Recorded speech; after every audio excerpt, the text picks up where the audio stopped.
Assalamualaikum warahmatullahi wabarakatuh. Pada pertemuan kali ini saya akan membahas mengenai pengolahan pangan sumber protein hewani. Ya. Pengolahan pangan sumber protein hewani itu meliputi dari daging, kemudian daging merah, daging unggas, ikan, dan hasil perairan lainnya. Kemudian juga telur. Nah, di mana kita ketahui bahwa makanan olahan setengah jadi merupakan cara pengolahan bahan baku pangan dengan proses pengawetan, baik pengawetan secara kimia, fisik, ataupun mikrobiologi, menjadi aneka ragam olahan pangan setengah jadi yang selanjutnya digunakan sebagai bahan baku pangan. Keuntungan dari pengolahan setengah jadi itu adalah menjadikan bahan baku menjadi fleksibel untuk pengolahan lanjutan. Jadi contohnya singkong diolah menjadi tepung singkong atau tapioka, di mana tapioka tersebut dapat diolah lagi menjadi berbagai macam produk makanan. Jadi sangat fleksibel. Dapat diperjualbelikan antar daerah sebagai komoditas ekspor. Dapat dikemas lebih ringkas ya. Jadi singkong dibandingkan dengan tepung ya lebih ringkas lebih ringkas tapioka yang dikemas dibandingkan dengan singkong. Menghemat ruangan dan mengurangi biaya penyimpanan. Tahan lama dan lebih kuat dari cuaca dingin atau panas. Karena singkong, bandingkan penyimpanan singkong dengan tepung singkong atau tapioka, manakah yang lebih awet? Yang lebih awet pasti tapioka tersebut, dikarenakan kandungan airnya aja, kalau tepung dia pasti kandungan airnya di bawah 15%. Sehingga mikroorganisme tidak susah untuk tumbuh pada tapioka tersebut. Sedangkan kalau singkong dia bahan pangan segar ya, yang memiliki kandungan air yang cukup tinggi dan dia masuk ke dalam semi perishable food. Yang perlu diperhatikan itu pertama, perhatikan kondisi kaleng dan expired date-nya apabila dia pada produk kalengan. Jadi kalau untuk kalengan seperti sarden ya, makanan kaleng itu yang seharusnya kita lihat terlebih dahulu adalah kondisi kaleng dan expired date. Karena kalau misalnya expired date-nya sudah melebihi tanggalnya, berarti produk tersebut tidak dapat dikonsumsi lagi. Kenapa tidak dapat dikonsumsi lagi? Karena sudah mengandung zat-zat racun atau zat-zat racun yang berbahaya atau bakteri yang dapat membahayakan bagi kesehatan tubuh apabila mengkonsumsinya.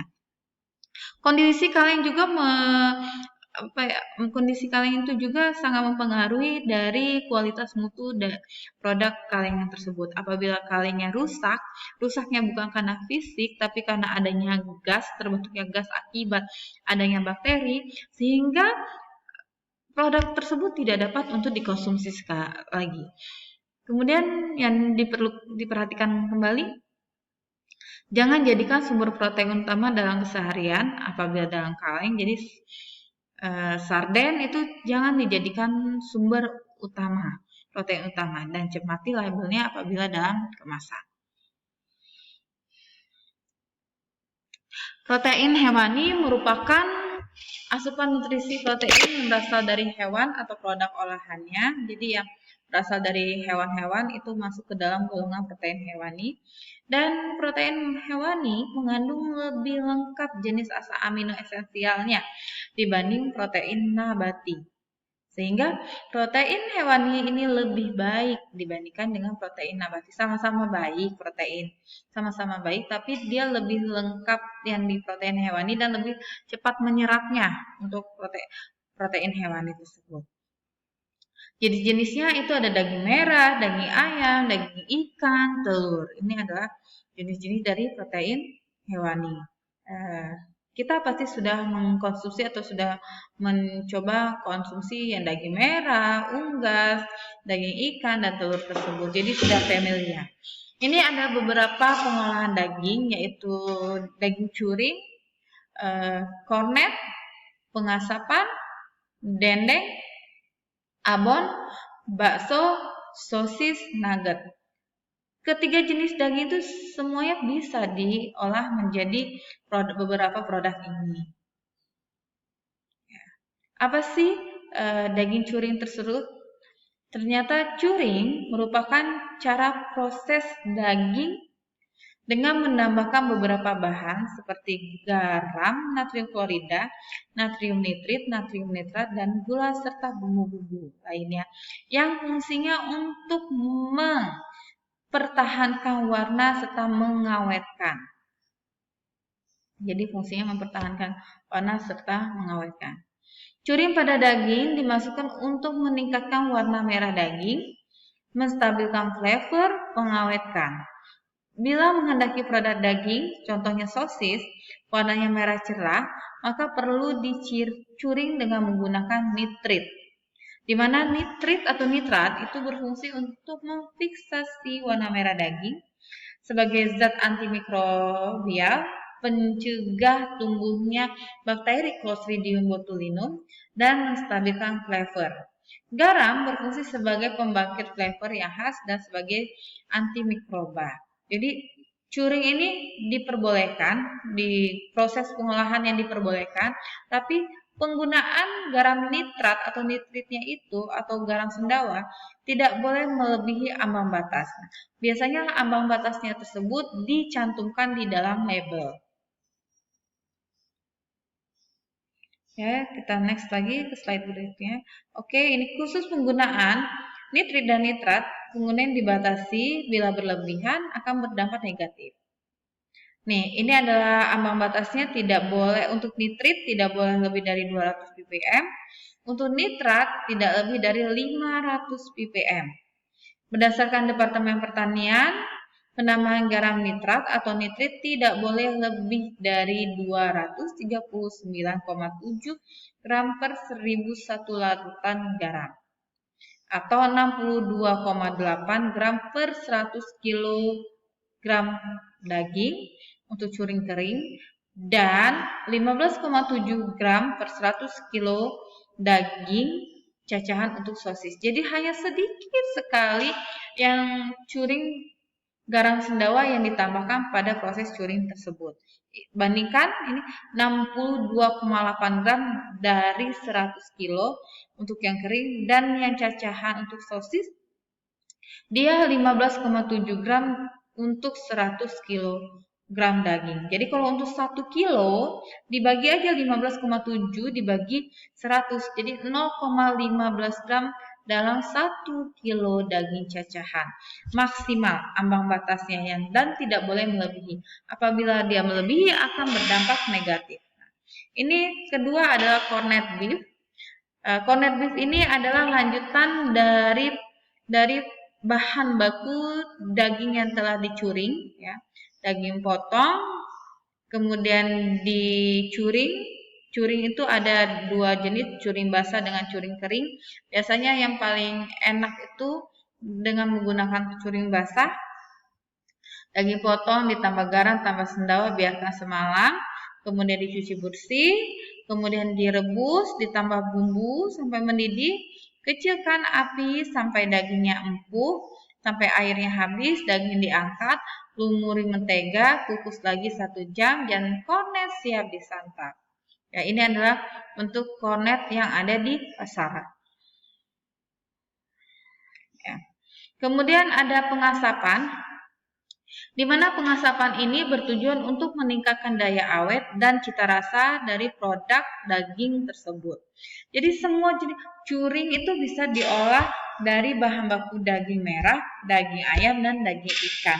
Tapi kebanyakan yang familiar sekarang itu yang curing, yang pengasapan, yang kornet itu kebanyakan dari daging merah. Untuk pengasapan, asapnya tersebut dia mengandung senyawa fenol dan formaldehid sehingga dia memiliki flavor yang khas dan warnanya yang coklat gelap. Nah, ternyata pada jenis pengolahan pengasapan atau pembakaran ada senyawa yang lain yang terbentuk pada proses tersebut. Nama senyawanya adalah PAH.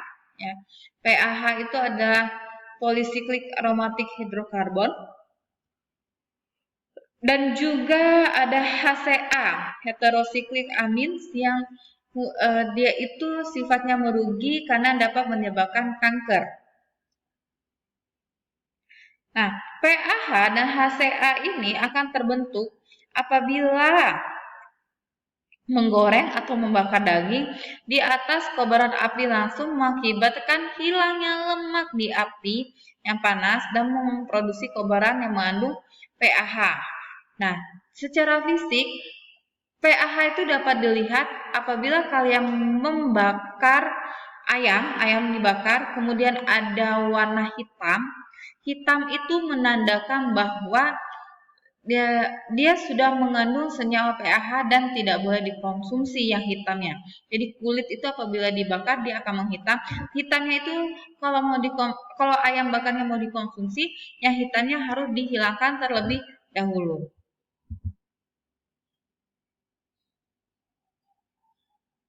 Dendeng. Dendeng itu prosedurnya daging segar dicuci, digiling, bumbu dihaluskan, dicampur, dicetak menjadi lembaran tipis, diletakkan di atas rak bambu, dijemur di bawah sinar matahari 3-5 hari, atau di oven pada suhu 50-69 derajat Celcius 4-5 jam, kemudian dendengnya digiling. Sosis. Cara prosedur pembuatannya itu adalah haluskan daging dengan es menggunakan chopper. Suhu penggilingan tidak boleh melebihi 22 derajat Celcius. Masukkan gula, minyak jagung, lada, pala, STPP, dan penyedap rasa. Aduk hingga merata. Tambahkan tepung tapioka sebagai bahan pengikat. Adonan diaduk selama 10 menit. Suhu adonan tidak boleh melebihi 22 derajat Celcius. Masukkan adonan ke dalam mesin pengisi atau stuffer. Cetak menggunakan selongsong sosis. Setelah diisi, selongsong sosis diikat ujungnya setiap 10 cm. Kukus sosis dalam panci selama 40 menit. Setelah matang, angkat dan dinginkan. Untuk bakso, penyiapan bahan, pembuatan adonan bakso, dibentuk baksonya, direbus. Pembentukan bakso itu menggunakan sendok, jadi tangannya dikepal setelah adonan ada di kepalan tersebut diambil dengan menggunakan sendok, kemudian direbus, ditiriskan, dibuat kuah, persiapkan bahan pelengkap dan disajikan bakso itu. Ya, semakin segar daging yang digunakan, maka semakin bagus kualitas bakso yang dihasilkan. Tekstur yang biasanya disukai adalah yang halus, kompak, kenyal, dan empuk. Protein daging berperan dalam pengikatan hancuran daging selama pemasakan dan pengemulsi lemak sehingga produk menjadi empuk, kompak, dan kenyal. Ini adalah adonan, kemudian dikepal di tangan, dibentuk, kemudian jadi bulatan seperti ini, diambil dengan sendok. Ya, kemudian direbus jadilah bakso tersebut siap untuk dikonsumsi. Kemudian yang selanjutnya pembuatan abon. Abon ini bisa dibuat dari daging, bisa dibuat dengan sayuran yang bertekstur seperti daging. Contohnya seperti nangka, itu dia menyerupai daging walaupun seratnya ya berbeda dengan di daging merah. Daging dicuci, direbus dan didinginkan, dicabik-cabik, bumbu halus, ditumis, dicampur dengan santan, kemudian diaduk, digoreng, ditiriskan dan didinginkan jadilah abon tersebut. Kemudian ada nugget, nuggetnya digiling dengan tambahan es, dicampur dengan bumbu dan bahan lainnya, dicetak, dikukus 10 menit, di-coating, digoreng dan dikemas atau dibekukan. Kemudian ada dimsum ayam. Ini bentuk dari dimsum ayam tersebut yang dilapisi oleh kulit pangsit. Dimsum ayamnya dicampur dengan udang, terus bengkoang, kemudian diadon dalam bentuk adonan seperti ini, dibentuk, kemudian ditambahkan dengan wortel. Ini cara pembuatan dimsum tersebut.